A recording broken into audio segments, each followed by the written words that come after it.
before even we talk about the elephant in the room, that is the Kenya's election and the petition involved, do you think there's a connection between these petitions that are going to be filed up to midnight tonight and the summons that we're getting, or these civil societies are getting from the NGO board? Well, I think the timing is definitely suspect because on what grounds would Fazul declare these organizations illegal?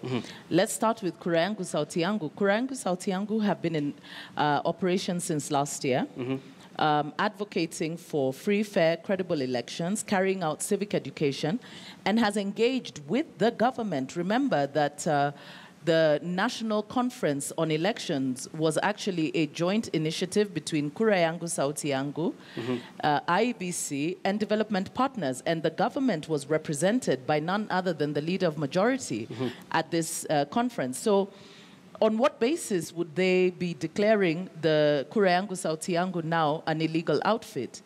Furthermore, I think that to decide, for the government to decide that we the people is an illegal outfit or an illegal gathering of people, seeks to restrict the right to association, which is a right guaranteed under the Constitution. And I think it is important for Kenyans to realize that this is not just an infringement on the rights of civil society organizations, but this is a blatant attack on the civil rights of all Kenyans, because for as long as the government sees or deems you to be some kind of threat to its existence, or questioning it or demanding accountability from it, then they are free to mark you as some kind of illegal outfit. This is setting a very dangerous precedent because the freedom of association is guaranteed under the Constitution. And we must understand that the rights that are guaranteed in the Bill of Rights are not given to us by the government, but they are enshrined in the Constitution as a commitment from the government to ensure that Kenyans are able to enjoy these rights to the fullest extent possible. Yeah. So Daisy, basically, are you saying, or are you seeing a situation where the government or the ruling party is using the NGO board to, threaten these civil society groups? Of course. I mean, I think this is definitely a serious overreach. And it must be questioned because, first of all, remember that the NGO board was repealed by the PBO Act, an act that this administration has persistently refused to operationalize despite the fact that it came into force in the year 2013. Now, allow me to engage Rajan. And Rajan, here is one of the tweets from our viewers. That is Kibet Kwechu, says that these civil societies are partisan. In fact, they're against the Jubilee government since 2013 ICC issue. I don't like evil societies. Why do you think these civil societies are seen by a section of Kenyans as being partisan? Simply because it stands for the rule of law. I mean, I think it is really unfortunate that any statements that are made which are in support of the rule of law and free, fair, and credible elections are seen as being anti-Jubilee. And it almost seems like a good cop, bad cop game that is being played, no less than the president of our country, when he was declared the winner of the election a week ago by IEBC, said that he now awaits the outcome of whatever processes that need to take place at the Supreme Court of Kenya. Why is the civil society now being targeted a day before or on the day when the cases are being filed in terms of trying to intimidate them so that no legal action is taken in terms of challenging the election? So you're also saying the timing is suspect? Completely. I mean, the timing is absolutely clear. I mean, soon after the ruling of August, there was an attack on the Kenya Human Rights Commission and AFRICOG. And now it happens before the thing. So what is going on? I mean, this kind of game, I think you should decide that either you let open democratic dissent takes place within the rule of law, or then you create a situation where if you drive the rule of law and democratic dissent under, what happens then you would, we are all committed to having a non-violent situation. But I'm afraid suppressing citizens' rights is completely unacceptable and unconstitutional. Now, they see from their statement, that is the NGO board, they're accusing these organizations of, one, operating without proper registration. They're also saying that these civil society groups are employing foreigners without acquiring proper, immigration documentations. Do you think that is the case? I think that these accusations have been made before against some of these entities, and they've been found to be false. Furthermore, the NGO board technically is not even supposed to exist. Therefore, I think we really need to begin to question we need to ask certain questions as Kenyans, about the way our government chooses to operate. We have the PBO Act, under which all public benefit organizations are supposed to operate. Some of the organizations that have been targeted by this NGO board do not even fall under the purview of the NGO board, or the former NGO board for that matter. So this continued, these are obviously acts that are aimed at intimidating anyone who has a dissenting opinion. I listened to the comment that you read out on Twitter where they have coined this terminology for civil society, whereby they call them the evil society, accusing civil society of having a hand in the ICC cases. Whereas this is far from the truth.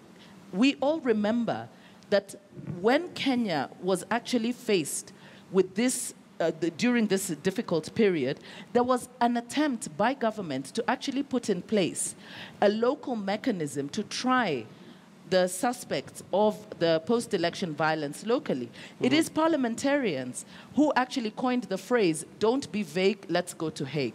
And now the narrative has been changed to say that it is the evil society or civil society that actually sent them there. Yes, but they say the question is, why, as some Kenyans, why do they perceive or think that, these civil societies are partisan? Let me say this. Kenyans have the right to be partisan. Let's start there. Yes. We must remember that Kenya is a multi-party democracy. This means that there are people who will automatically not necessarily support the government that is in power. To hold a dissenting opinion from government doesn't make you partisan. To fight for the rule of law and for constitutionalism doesn't make you partisan. Yes. It makes you an advocate for the adherence to the rule of law and constitutionalism. And I have heard the president severally speak of his desire to operate within the rule of law and constitutionalism, and calling upon Kenyans to do the same. Nothing civil society has done has gone out of the bounds of constitutionalism and or the rule of law. Civil society have not openly supported any political formation. Civil society has been advocating for good governance, constitutionalism, rule of law, and has gone about the business of educating Kenyans on their civic responsibilities and their civic duties. And of course, they're representing the interest of the people. Now Absolutely. Rajan, from this development here, from the NGO board, do you think it might go further and shrink the space that these civil societies enjoy as far as governance is concerned? Well, I think the direction in which it's going, it certainly is trying to make all civil society, make them illegal, drive them under the ground. And I think it's extremely unfortunate that what is going on. But let me address two other things. One, this idea of partisanship. Why is it that any group that espouses a progressive, democratic view of Kenya is automatically labeled partisan? Yes. Number two, if a group or a group of individuals are partisan to the ruling party, that is acceptable. However, if your views are similar to or are in line with the opposition, then that is bad. So what is this definition of partisanship? I think we as civil society and 190 have the right to our views, and if our views agree or disagree with any of the parties, so be it. In terms of formations, let me just say that Kura Yangu Sauti Yangu was primarily set up in terms of conducting political dialogue and engagement with the electoral process. And that is where we are. Yes. We have over the last 2 years, okay, so in fact, if you start with the day when we were launched, we had the IG, we had the former chair of IEBC and other government officials at our launch. We have since then been very open and very democratic in terms of engagement with all sectors of society in talking about the electoral process. We the people are basically civil. It's a citizens' alliance providing alternative leadership. Now, in this case, where you got two parties or two groups of people fiercely contesting an election, where is the voice of the people? I mean, it is quite clear to us that even the members of parliament who are there do not necessarily represent the voices of the people. And I think that notion is going to be dealt with once and for all. I think civil society and the ordinary people have the right to organize, to have freedom of assembly, and talk about solutions that are meaningful, that are non-violent, and that are sustainable in the long term. That is where we come from, and we have absolute conviction in what we believe. I think in terms of what... Rajan, we're almost out of time. Let me engage Daisy now, and let's put civil society organizations aside for now and address the elephant in the room, that is the presidential petition. Of course, there's some members of the civil society who have also, challenged the election of President Uhuru Kenyatta on October 26th. With the number of petitions already in place, Daisy, I believe it's about 4. The numbers might increase. The Supreme Court Registry are going to close their door maybe in the next 1 hour. What does this say about election in this country? Well, I think what it says about elections in this country is that Kenyans are aware, and Kenyans understand the processes enough to demand accountability from the duty bearers, and are willing to engage according to the rule of law. They've gone to the Supreme Court. Remember that the Supreme Court is the only court that is mandated to hear petitions against or challenging presidential elections. So they're well within their rights.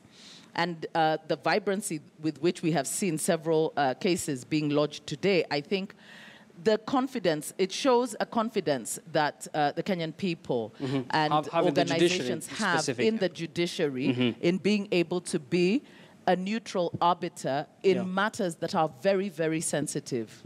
Rajan, do you agree with Daisy that, with the petitions you're seeing being filed at the Supreme Court challenging the election of the president on October 26th, do you think it's a reflection of Kenyans now respecting institutions, to be specific, the judiciary here?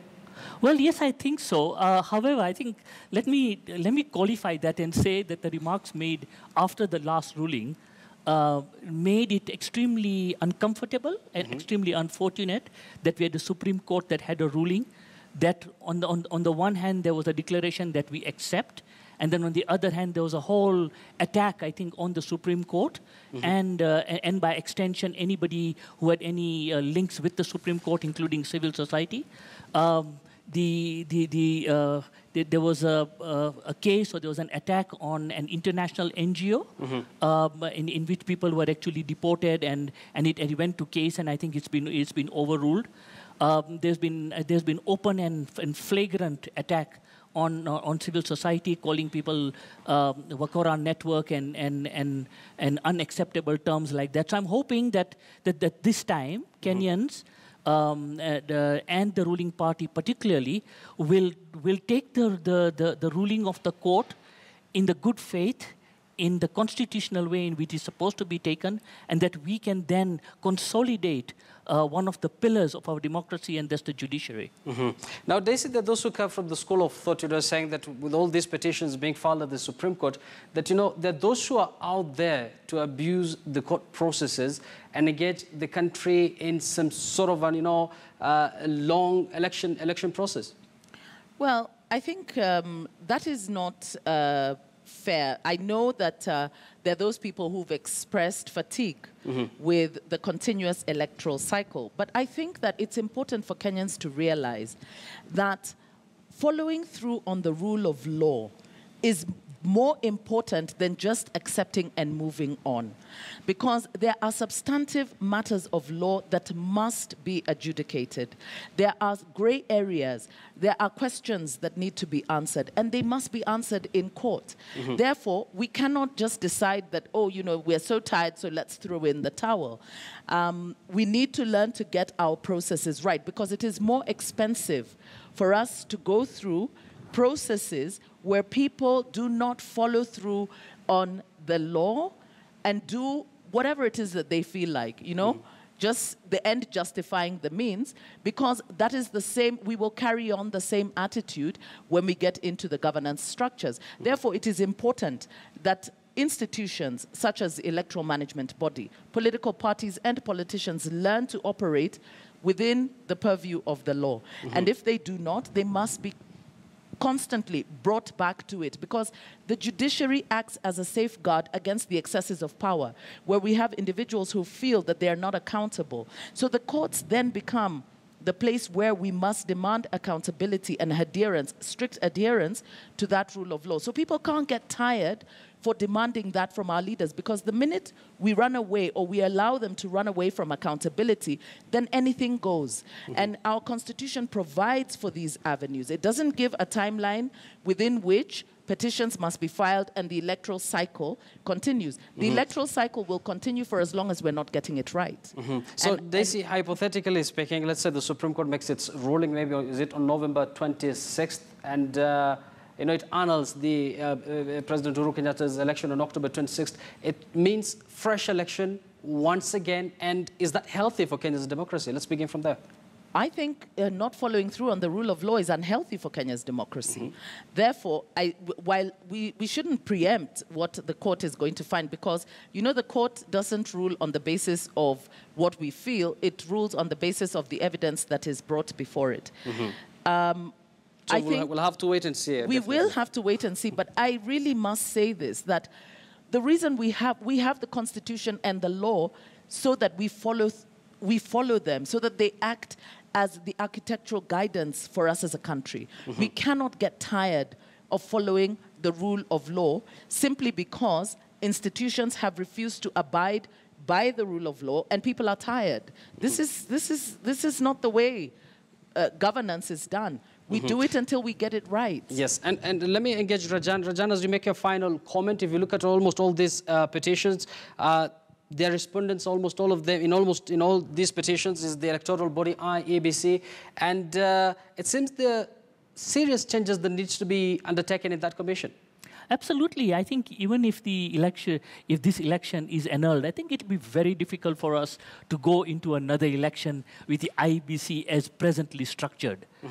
One of the very basic demands of we the people in Kuriangu, South Yangu, is that we want very deep electoral reform. And I think that is very, very important, because we can go into this cycle over and over again, but if the very basis of a free, fair, and credible election does not exist, then we'll have this vicious cycle of elections and petitions, and I don't think it will achieve anything. I think in terms of where the country is going, there is this constant debate about having peace at any cost. And I think in our thinking that it is vital that we have peace, but it must be with truth and justice. And I think that can form the basis on which Kenya can actually move forward as a democratic state. In other words, you're saying Kenyans should not be tired in seeking justice. Daisy, your final comment before we wrap up? My final comment is that I think that as Kenyans, we need to jealously safeguard the democratic space that we have enjoyed over the years. That is currently being threatened. There are those people out there who are saying that who are seeing the attacks on civil society as just an attack on civil society, but it is an attack on all the civil liberties and the rights that we enjoy. Because when it becomes inconvenient for the state to adhere to accountability and to the rule of law, and therefore targets those people who are demanding that from the state, then you must ask yourself, at what point will it become inconvenient for you to express yourself in the state? Therefore, Kenyans must look at this as a threat to all the freedoms that they enjoy. And must rise up and defend that space. Yes. Because leadership is not an entitlement. It is a trust that is given by the Kenyan people, and it must not be abused simply because there are those people who feel that they have entitlements to power and that it must not be questioned. Thank you very much, Daisy, for your input. May I say one more thing? Rajan, very briefly, you have 30 seconds roughly. So let me just address the very issue that people have been talking about, dialogue. And I think it's very clear to us that the dialogue conversation has been between the two parties. And we as civil society, in particular, are very clear that the dialogue must be with all peoples of Kenya. It cannot be just political parties talking to each other. I think we as civil society, trade unions, media, the women and all sectors of this country would like to sit on the same table to chart out which way forward for Kenya. That is the kind of dialogue we would like. I think they've heard you loud and clear there, Rajan. Even as the two main protagonists, we are getting information that maybe they're holding that dialogue you're talking about. Many thanks, Zahid Rajan, for your input. Zahid is a civil society activist and a member of the We the People. And thank you very much, Daisy Daniel. So she's the coordinator, National Women's Steering Committee, also a member of Kura Yangu Sauti Yangu. And finally, over to our images of the day. And Uganda's triplets, Ghetto Kids, became famous after being featured on local artist Eddie Kenzo's Sitia Losi video. But it was French Montana's Unforgettable that thrust this group of young dancers onto the world stage, from BET Awards to Vibe magazine. Growing up in a poor area of Kampala, Uganda, they talk about how music never really meant fame to them, but a chance to do what they loved and were good at it. Now the dance troupe triplets, Ghetto Kids, TGK, they are well known as TGK as well, is made up of former street children. TGK have since been on the cover of Vibe magazine, performed on stage at the 2017 BET Awards in Los Angeles, and on the Tonight Show with US talk host Jimmy Fallon.